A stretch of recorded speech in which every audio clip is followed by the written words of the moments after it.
A continuación, Detrás de tu mente.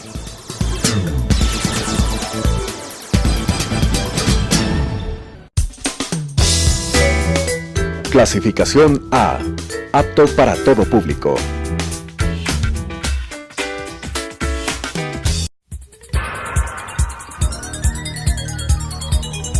Las opiniones vertidas en este espacio por la producción y dirección del programa son de exclusiva responsabilidad de sus autores y de quienes intervienen en ellos.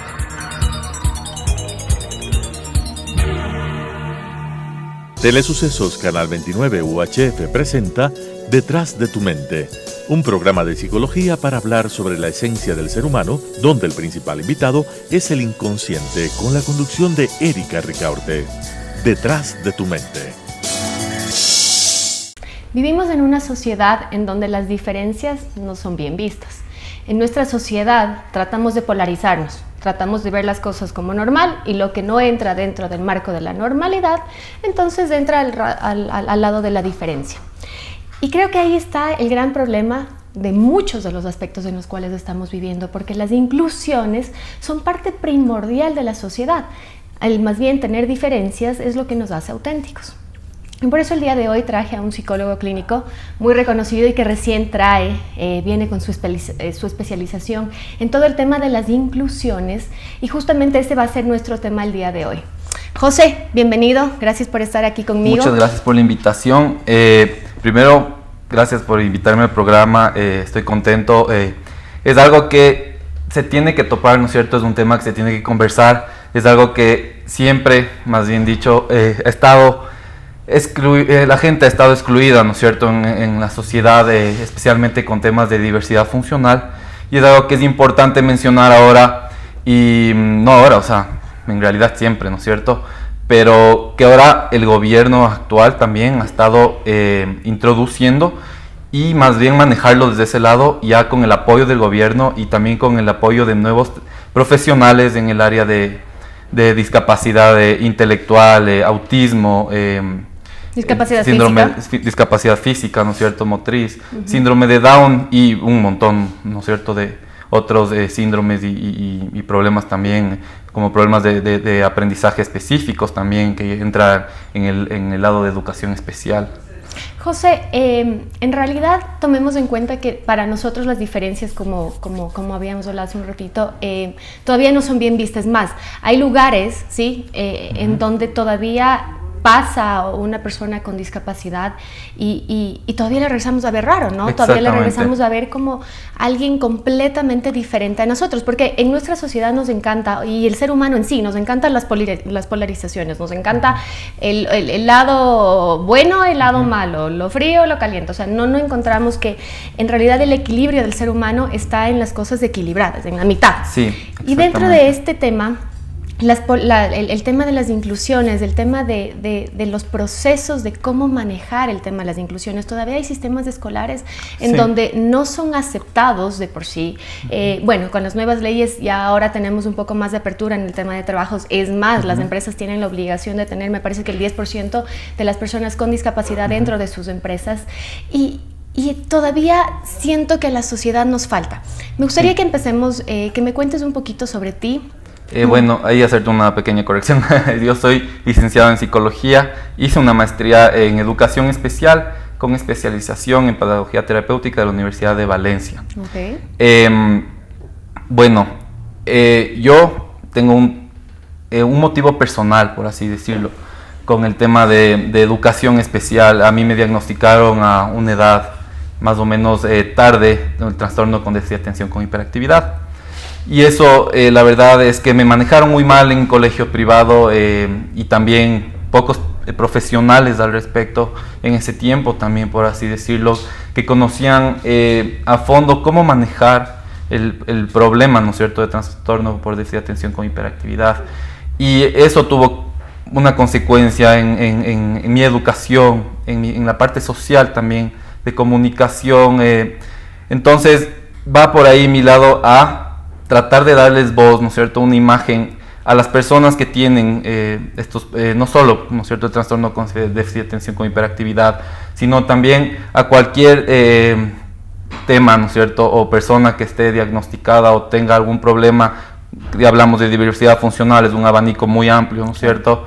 Entonces, por ahí viene mi interés en dedicarme y tomar este lado profesional, ¿no es cierto?, este camino. Entonces yo estuve estudiando, como te digo, licenciatura en psicología, ¿no es cierto? En la maestría más que nada ya me especialicé. Sin embargo, antes de irme a hacer una maestría en Valencia, estuve 2 años ahí. Estuve trabajando con jóvenes con síndrome de Down. Estuve trabajando en una de las primeras escuelas de inclusión laboral, ¿no es cierto? Entonces les preparaban para que puedan salir al medio profesional y se desenvuelvan mejor en temas de turismo en este caso. Estuve trabajando también con otros jóvenes, ya la parte más de entrenamientos y ejercicios cognitivos, de agilidad mental, memoria, atención, procesos ejecutivos, ¿no es cierto? Y en este tramo me gustó mucho en este tiempo, desde que me gradué, ¿no es cierto? Y decidí más bien especializarme en algo más específico, como es la educación especial, que ahora también ya se ha cambiado el término, es necesidades educativas especiales, ¿no es cierto? Porque en realidad todos tenemos una necesidad diferente en temas de educación, entonces ya no es la educación como tal, es una educación, mucho más personalizada, por así decirlo, más bien, ¿no es cierto? Además de eso, estuve también bajo una tutoría de un doctor en España, un neuropsicólogo y neuropediatra, me equivoqué, neurólogo infantil, me equivoqué, perdón. Entonces él creó un método, inclusive allá en España, el cual es muy inclusivo, justamente se trabajan muchas habilidades, y con él estuvimos trabajando conjuntamente con un cliente aquí, y él me pudo formar también bastante en cómo manejar los casos, con la familia especialmente, ¿no es cierto? Porque la familia juega un papel muy importante. Por otro lado, estuve haciendo unas prácticas allá en un centro de educación especial. En España la inclusión es todo. Entonces tenemos colegios ordinarios en que están incluyendo a las personas con diversidad funcional y les dan los apoyos requeridos, ya sea físicos y también terapéuticos, obviamente. Entonces, en este caso, las personas con diversidad funcional tienen una mejor forma de desarrollarse, por así decirlo, y además están mucho más incluidos en la sociedad. Los centros de educación especial están reservados para personas que tienen problemas bastante graves, discapacidades intelectuales profundas, severas, y también la mayoría de personas que están ahí escolarizadas tienen problemas conductuales. Entonces no pueden estar en un colegio ordinario. Sin embargo, tratan como sea posible, ¿no es cierto?, de que estén incluidos en colegios ordinarios y tengan desde pequeños educación y estén incluidos con personas normotípicas, por así decirlo, ¿no es cierto? Y además tengan los apoyos necesarios en los colegios ordinarios también. José, me encantó que empezaste contando un poquito tu experiencia. Dentro de la práctica, este último tiempo, he tenido, si no te digo, el 60% de los casos de niños que me ha llegado, que son diagnosticados, ojo, con trastorno de déficit de atención, con hiperactividad, pero ni siquiera por un neurólogo o por un psiquiatra. Estamos hablando de que son diagnosticados por los profesores dentro de los sistemas escolares, por la profesora que en realidad no pueden manejarle al pequeño por diferentes razones, y sin embargo, lo primero que salta a la mente es poner también etiquetas, ¿no? Entonces, tú tienes un déficit de atención y tienes que ir a terapia. ¿Por qué? Porque nosotros no podemos manejar eso aquí. Cuando en realidad no creo que eso, o sea, en la mayoría de los casos, si no te digo también el 90% de los casos, en realidad no tienen un déficit de atención y tampoco tenían una hiperactividad. Sin embargo, simplemente el hecho de ponerle una etiqueta a los niños también hace que esto sea mucho más complejo, porque ya le estamos enfrascando en tú tienes esto, y a la familia también, tu hijo tiene esto, y ya lo vemos como un problema. Le damos una señal al niño, le damos una estigmatización, por así decirlo, y después de esto lo que pasa es que se le empieza a excluir, y además de eso lo que tú hablas es muy cierto, el diagnóstico, necesitamos profesionales mucho más capacitados, en realidad es un trastorno de neurodesarrollo, ¿no es cierto?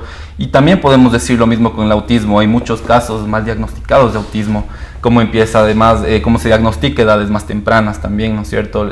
Ambos trastornos, entonces lo que es importante es que además de que te tiene que tener todo un equipo de profesionales, ¿no es cierto?, en el diagnóstico como tal, de trastornos de neurodesarrollo en general, el clínico, además el psiquiatra, ¿no es cierto?, el neurólogo infantil, son profesionales muy importantes en la identificación de estos.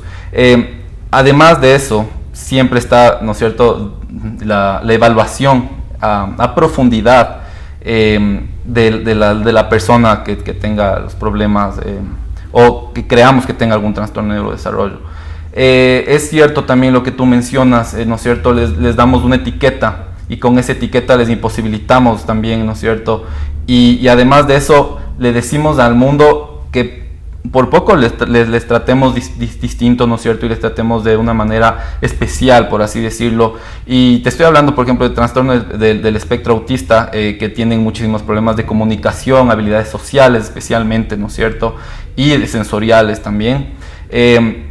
Especialmente a ellos les alejamos muchísimo y no nos adaptamos a ellos, porque el principio de inclusión como tal no es normalizarlo de una manera en que le tomas al niño y lo pones en el colegio y le enseñas igual que el resto. En realidad depende de los apoyos que necesite, le das los apoyos que necesite y también se sensibiliza también a la clase, por así decirlo, ¿no es cierto? En el principio de inclusión, si es que tú le escolarizas a un niño desde el principio, ¿no es cierto?, niños pequeños con una persona con diversidad funcional, los niños no tienen por qué tener esa mirada que tú dices, ¿no es cierto? Y eso es algo interesante allá, por ejemplo, que tú les ves completamente integrados en el medio, la gente no les ve con esa mirada de pobrecito, tiene tal problema o algo, o te imaginas hasta a veces lo peor y hasta les incomoda a la gente, porque es algo que aquí lamentablemente les hemos excluido muchísimo y le hemos hasta muchísimas veces escondido, ¿sí? O sea, ha habido casos completamente en que de acuerdo. Les esconden, ¿no es cierto? Entonces, más bien por ese lado, es darle los apoyos necesarios, ¿no es cierto? Personalizados además, siempre personalizados. Y incluirle en todo el contexto de la persona en realidad. No solo incluirle en familia, ¿no es cierto?, en casa, sino que se le incluya en el colegio, se le incluya en los recursos comunitarios, o sea, abiertamente, ¿no es cierto? Que afuera no les veamos con esos ojos, justamente, ¿no es cierto? Entonces es importante empezar a sensibilizar a la población en general, y más aún que, como te comentaba, tenemos ahora leyes inclusivas. Sin embargo, ¿dónde está la prueba? Yo salgo a las calles y no veo a la gente con diversidad funcional incluida.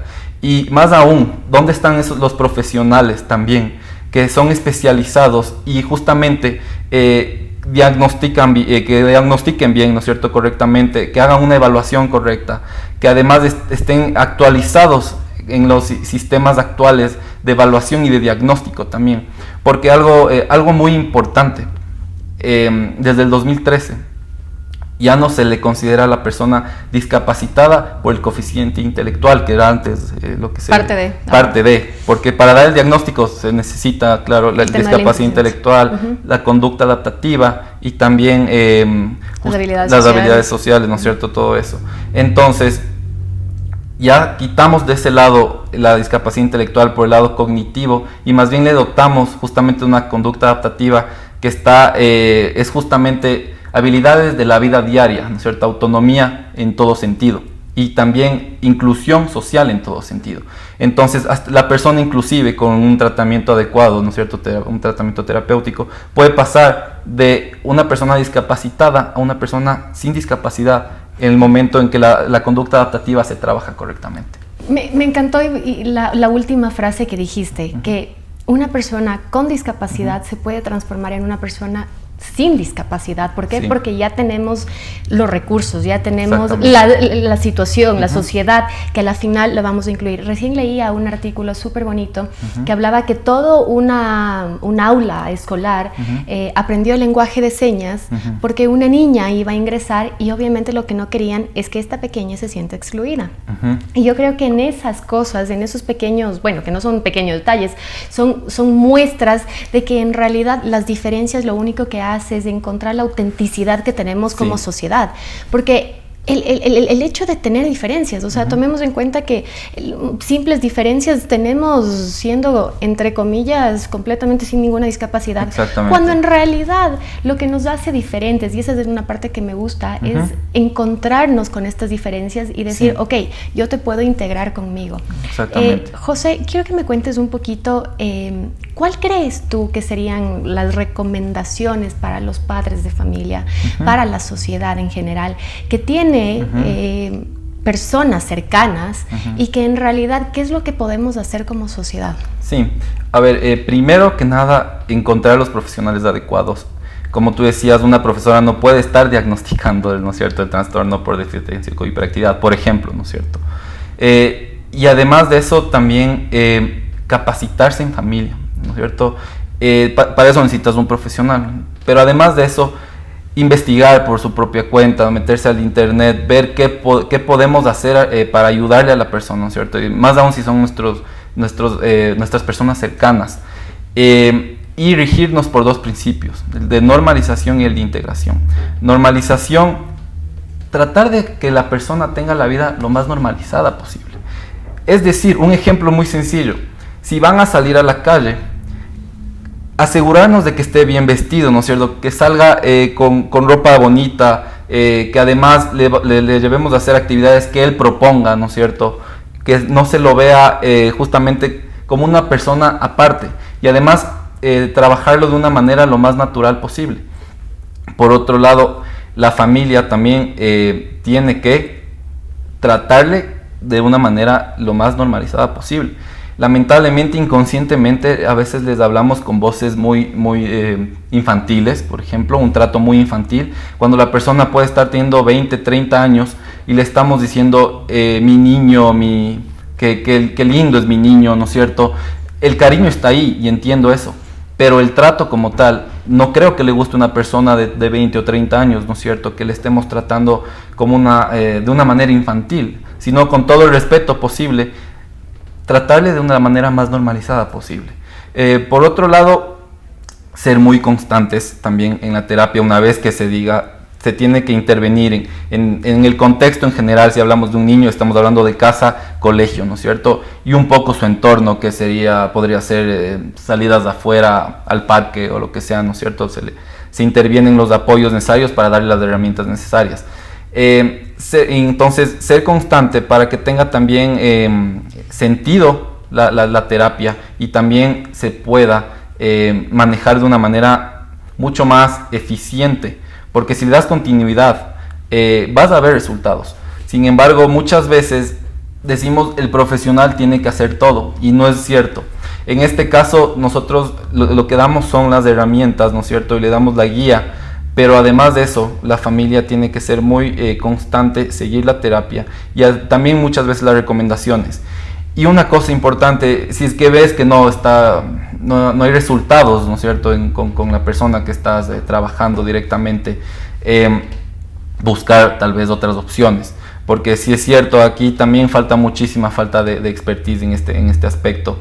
Entonces, también tener mucho cuidado con las recomendaciones que te pueda dar los médicos en general, porque una persona especializada en educación es muy distinto a una persona especializada en salud, por así decirlo. Entonces entran otros aspectos, ¿no es cierto? Hay gente que le hace caso primero en temas de educación al doctor por ser doctor y no al psicólogo educativo, por ejemplo, que está mucho más especializado en cómo aprende la persona, ¿no es cierto? Claro, ahí hablaríamos cada quien en su área. Exactamente, cada quien en su área. Y por otro lado, tener también cuidado en no cargarnos los profesionales con demasiadas, por así decirlo, trabajo terapéutico. Entonces es mejor trabajar en un equipo completamente, no solo. sino que si necesitas estar con el doctor de acuerdo en cierta cosa, ponerte en contacto con el doctor, con la institución educativa, si es que asiste hasta por así decirlo, un ejemplo, clases de natación, estar también trabajando con la persona que le da clases de natación. Es decir, todo el contexto y un trabajo lineal al respecto. Y que tengamos un equipo en cada uno de los casos. Exactamente. José, voy a regresar un poquito a uno de los primeros puntos que pusiste, y creo que es algo que pasa mucho en nuestra sociedad, no solo con personas con necesidades, sino que también estamos hablando de que en nuestra sociedad nos encanta la victimización y nos encanta la sobreprotección. Entonces, si es que de por sí las mamás en nuestra sociedad son mamás muy sobreprotectoras, nosotros tenemos una estadística muy alta en mamás que nos encanta contener, ¿no? Nos encanta tenerle al hijo hasta los 25 o 30 años viviendo en la casa, porque en realidad eso es lo que nos gusta, nos encanta tener el control. Es más, ayer estaba leyendo algunos artículos y claro, todavía tenemos estadísticas de que chicos mayores, ojo que dije chicos, pasados los 30 años, todavía viven dentro de la casa de los padres. Sí. ¿Por qué? Porque es un gasto menos. Ahora, si tenemos a esto personas que tienen necesidades especiales, obviamente la sobreprotección es más. Sí. Entonces, ¿qué hacemos? Te acojo como mi hijo chiquitito, nos victimizamos como familia porque pobrecito mi hijo y pobrecita la familia.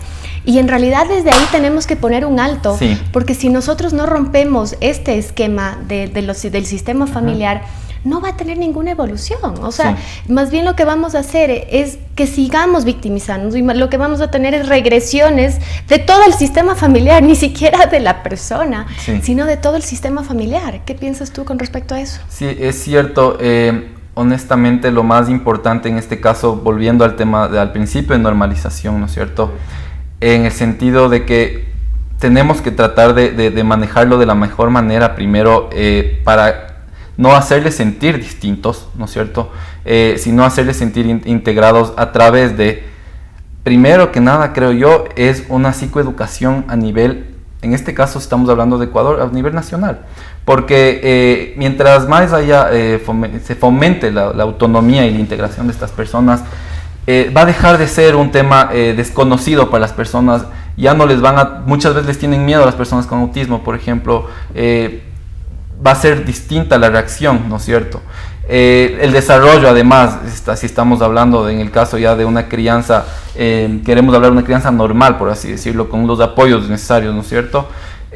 Lo más importante es que, por un lado, además de integrar justamente el principio de normalización y que se maneje de la mejor manera, digamos, inclusiva posible, dejarle al niño ser niño, ¿no es cierto? Dejarle que se caiga, que aprenda de sus errores. Tenemos que permitir muchas veces el fracaso para que aprenda el niño a manejarse por sí solo. Y como tú dices, les victimizamos y les damos haciendo todo. Entonces, en ese lado les negamos y les quitamos toda la autonomía. Les acostumbramos a que les demos de comer por poco en la boca. Y eso es algo que tenemos que empezar a cambiar a través de una campaña, creería yo, de sensibilización también, ¿no es cierto?, por parte del Ministerio de Educación y también por parte institucional privada, ¿no es cierto? Entonces, yo creo que falta muchísima educación al respecto y formación también por profesionales, maestros que no están capacitados para manejar a personas con diversidad funcional y que más bien tratan de justamente ingresar a la persona al sistema, pero de una manera muy forzada, sin darle los apoyos necesarios. Entonces, yo creo que va más por el tema de educación en general. José, ¿dónde te pueden localizar? Cuéntame un poquito, ya estás ejerciendo aquí. Sí.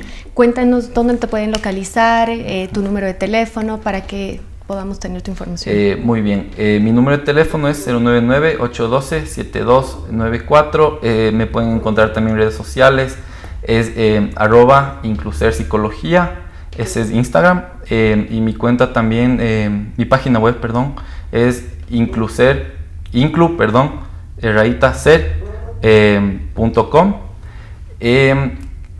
También estoy recientemente integrado en un centro de psicología que está ubicado en Jardines del Este 1 en Cumbayá, que se llama Anando Psicología, Centro de Psicología Integral.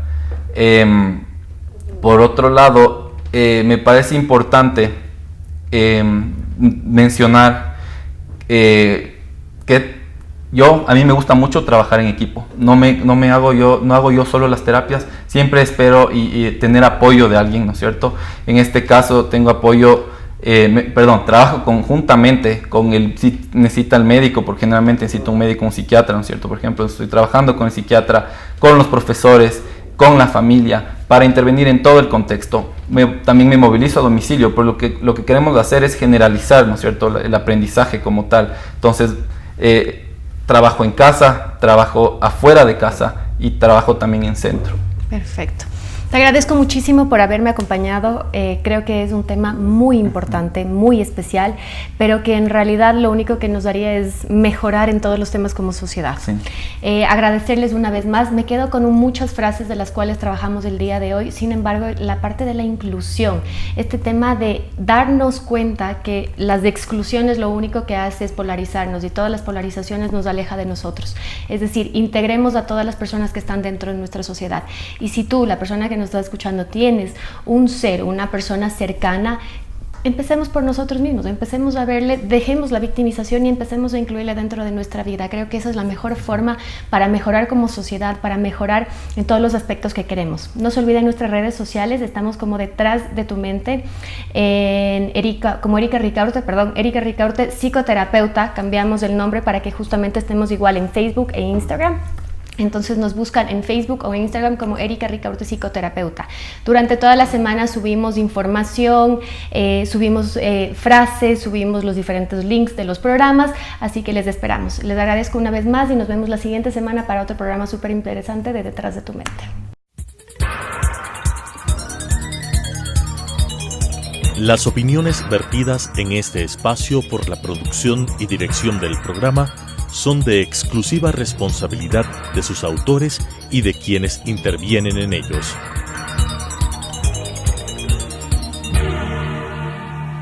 Telesucesos Canal 29 UHF presentó Detrás de tu Mente, un programa de psicología para hablar sobre la esencia del ser humano, donde el principal invitado es el inconsciente, con la conducción de Erika Ricaurte. Detrás de tu Mente.